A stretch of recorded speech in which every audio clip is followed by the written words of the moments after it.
हाँ जी जी। कैसे हो? सब बढ़िया। अच्छा देखो, मुझे कुछ बच्चों के मैसेज आ रहे थे सी इंटर एंड फाइनल वाले स्टूडेंट्स के कि हमने दिसंबर 2021 के एग्जाम्स में ग्रुप वन के अपने पेपर्स दिए हुए हैं और माइंड में ये चीज है कि अगर हम इन एग्जाम्स को क्लियर ना कर पाए, हमारा जब रिजल्ट आएगा तो क्या हम बोथ ग्रुप्स में अपीयर हो सकते हैं हमारे मई 2022 के एग्जाम्स में। देखो मैं आपको सच बताऊं, नॉर्मली ये चीजें रिजल्ट के बाद स्टार्ट होती हैं कि बच्चा इन चीजों को लेके सीरियस नहीं होता। पहले तो मैं सही बोलूंगा, ये बहुत आपका सबका सही डिसीजन है कि आप ये मेरे से क्वेश्चन पूछ रहे हो ताकि हम रिजल्ट तक मेंटली पूरा प्रिपेयर्ड रहें कि हमारे पास एक दिन में ही हमारा डिसीजन रेडी हो। वरना क्या होता है कि 5-10 दिन तो ये डिसीजन लेने में चले जाते हैं, उससे ज्यादा ही। तो चलिए मैं आपके लिए पूरा एक प्रॉपर आपको डिटेल्ड आइडिया देने वाला हूं और कमिंग 4 से 5 वीडियोस में मैं सब्जेक्ट वाइज आपके आपके साथ पूरी डिस्कशन करके वो सारी आपकी एक प्लानिंग बनवा दूंगा कि जैसे रिजल्ट आएगा तो आपका माइंड पहले हर तरीके से प्रिपेयर्ड होगा। अच्छा, सबसे पहले अब देखो आप कि अगर हमारी ऐसी सिचुएशन हो जाती है कि हमारा रिजल्ट पॉजिटिव नहीं आता है, अगर हम बोथ ग्रुप्स में अपीयर होने के बारे में सोचें तो हमारे पास डे वाइज एक मोटा मोटा आइडिया क्या स्ट्रेटजी चल सकती है। सबसे पहले तो आप देखो कि मैंने ये जो टाइमिंग लिए हुए हैं ये मैंने 1 फरवरी से काउंट किए हुए हैं। आप देख सकते हो कि यहां पर एक काउंटर भी मैंने लगाया हुआ है कि 1 फरवरी से हमारा ये काउंटर चल रहा है।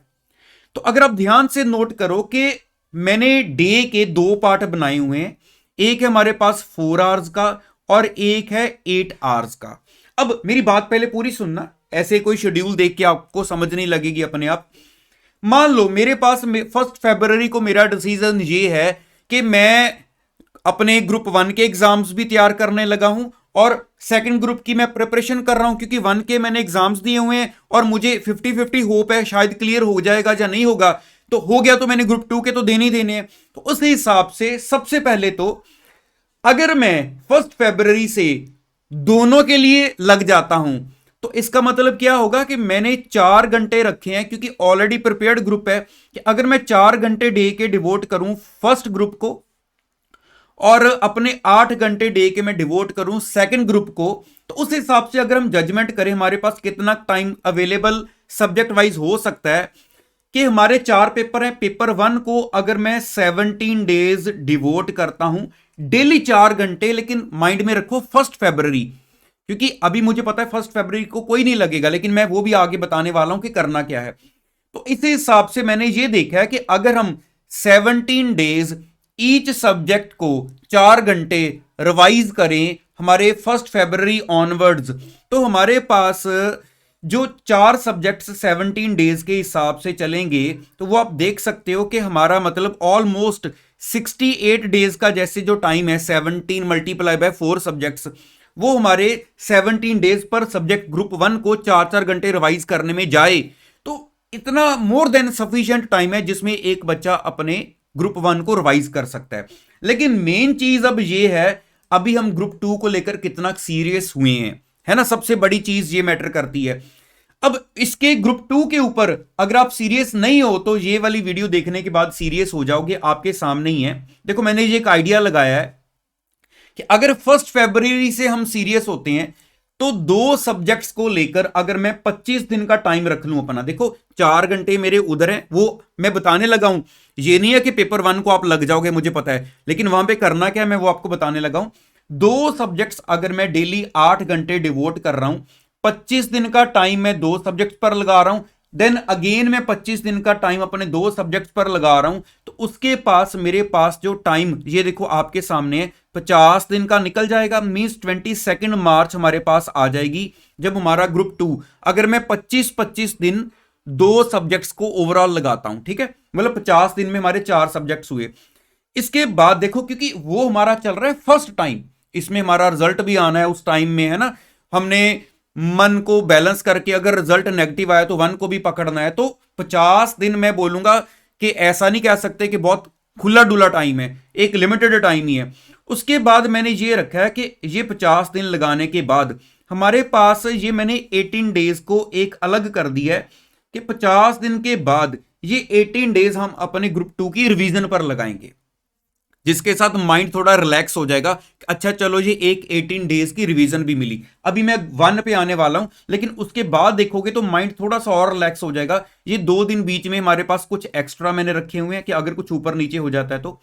अब आगे देखो, क्योंकि अगर हम तो ये सोच रहे हैं ना कि अगर नेगेटिव आया तो देखो उसके बाद हमने बोथ ग्रुप्स की रिवीजन करनी है। तो यहां पर ओवरऑल मैंने 20 डेज रखे हैं, जिसमें 10 दिन हम लगा सकते हैं, कोई 4 सब्जेक्ट्स उठा लेंगे, मिक्स मैच कर सकते हैं, देन अगेन 4 सब्जेक्ट्स उठा लेंगे। तो ओवरऑल 20 डेज की मैंने यहां पे एक फिर से रिवीजन रखी हुई है, जिसमें 1 ग्रुप और हमारा ग्रुप 2 दोनों 20 डेज में हमने रिवाइज करने हैं। देन अगेन मैंने अप टू 13th में ये 12 डेज को रिजर्व किया हुआ है, जिसमें हम फाइनल रिवीजन करेंगे अपने दोनों ग्रुप को लेकर। तो इसलिए आपको ये नजर आ रहा होगा कि रिवीजन के लिए तो काफी खासा टाइम हमारे पास है, अगर हम सब कुछ टाइमली लेके चलते हैं। अगर हम ग्रुप 2 को ऐसे 25-25 दिन में 2 सब्जेक्ट्स वाइंड अप करके 18 डेज ये रिवीजन वाले देते हैं, उसके बाद हमारा दोनों ग्रुप्स को लेकर काफी सफिशिएंट टाइम है रिवीजन के लिए। लेकिन अब आते हैं ग्रुप 1 को लेकर क्या किया जाए। देखो मैं आपको आने वाली वीडियोस में सब्जेक्ट वाइज सारा गाइड करूंगा, आज थोड़ा थोड़ा हिंट दे देता हूं, वीडियो को ज्यादा लंबा नहीं करेंगे। एक एग्जाम्पल लेता हूं, क्योंकि बच्चे फाइनल वाले भी होंगे देख रहे वीडियो को, इंटर वाले भी होंगे। एक एग्जाम्पल ले रहा हूं, इंटर की ले लेता हूं, क्योंकि फाइनल वालों को इंटर के सब्जेक्ट के बारे में ऑलरेडी पता होता है, इंटर वालों को फाइनल का भी नहीं पता होगा। अब मान लो एक इंटर का स्टूडेंट है, उसने ग्रुप 1 के एग्जाम्स दिए हैं। मुझे इतना एक्सपीरियंस है बच्चों के साथ कि अगर मैं पूछूं आपको आपके इनकम टैक्स में टीडीएस पर कितनी की ग्रिप है, टीडीएस के सेक्शंस के बारे में आप कितना पढ़ के गए थे पेपर में कि 6-7 नंबर का नॉर्मली आ जाता है, तो मुझे पता है टीसीएस में ले लो, एडवांस टैक्स में ले लो, रिटर्न फाइलिंग में ले लो, ठीक है, एग्जेम्प्टेड इनकम्स में ले लो, आपका 3rd चैप्टर है, तो नॉर्मली इतनी ग्रिप नहीं होती। अगर मैं अकाउंट्स में आ जाऊं और मैं पूछूं आपको हमारा प्रॉपर्टी प्लांट एंड इक्विपमेंट वाला AS10, AS11 हमारा फॉरेन ट्रांजैक्शंस वाला, या आपका चैप्टर अकाउंट्स का 4 है फाइनेंशियल स्टेटमेंट्स ऑफ कंपनीज वाला, तो मुझे पता है।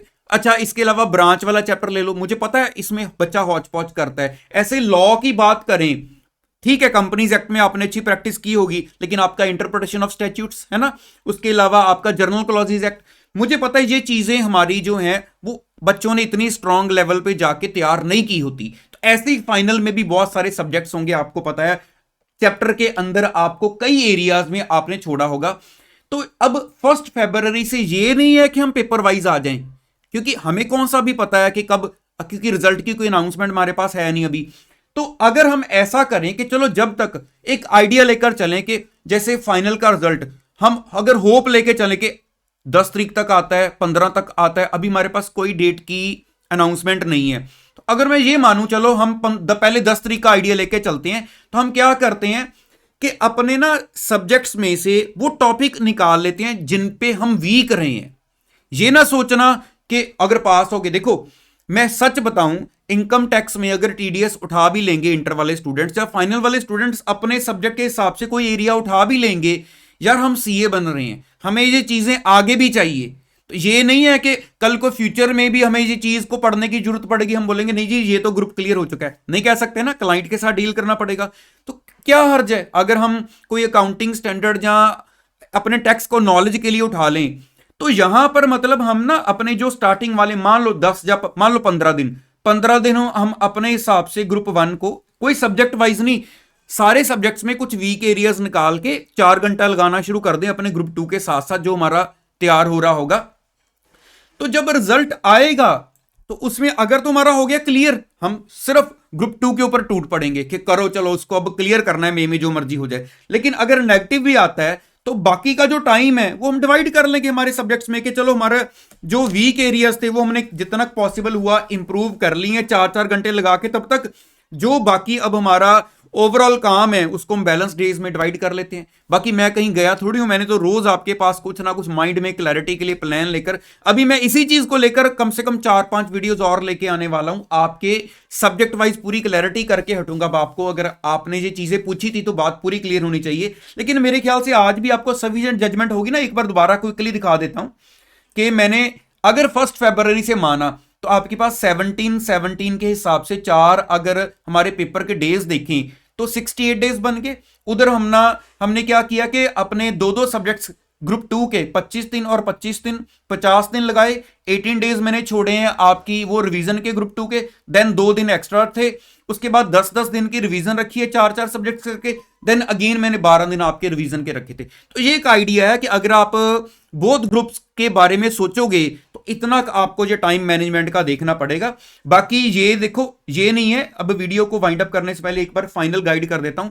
ये ना सोचो कभी भी कि मैंने अभी नहीं सोचना, मुझे डर लगता है रिजल्ट को लेकर, है ना, वो पॉलिसी नहीं होनी चाहिए। समझदारी इसी में है कि हर तरह की सिचुएशन के लिए हमें प्रैक्टिकली रेडी रहना चाहिए। मेन सही डिसीजन तो यही है कि हमारा रिजल्ट आएगा तब देखेंगे, हो सकता नो, हर तरीके से रेडी रहो। पास हो गए तो बहुत अच्छी बात है, तो इसलिए माइंड में एक पिक्चर क्लियर करके चलो आपके ग्रुप 1 में कहां कहां कौन से एरिया कितना टाइम लेने वाला है। अभी ग्रुप 2 के ऊपर अगर सीरियस नहीं हो जाओ ये टाइम के हिसाब से, तो आपका जो मतलब प्लान के अकॉर्डिंगली चलोगे तो सब कुछ स्मूथ जाएगा। तो मेरे ख्याल से काफी क्लैरिटी आज सभी बच्चों को हो गई होगी। बाकी माइंड में जो भी क्वेरीज हैं वो दिल खोल के पूछा करो, क्योंकि मैं अभी रेगुलरली 2-3 वीडियोस तो 2 वीडियोस तो मिनिमम मैं यूट्यूब पर लेकर आ ही रहा हूं आप सभी के लिए।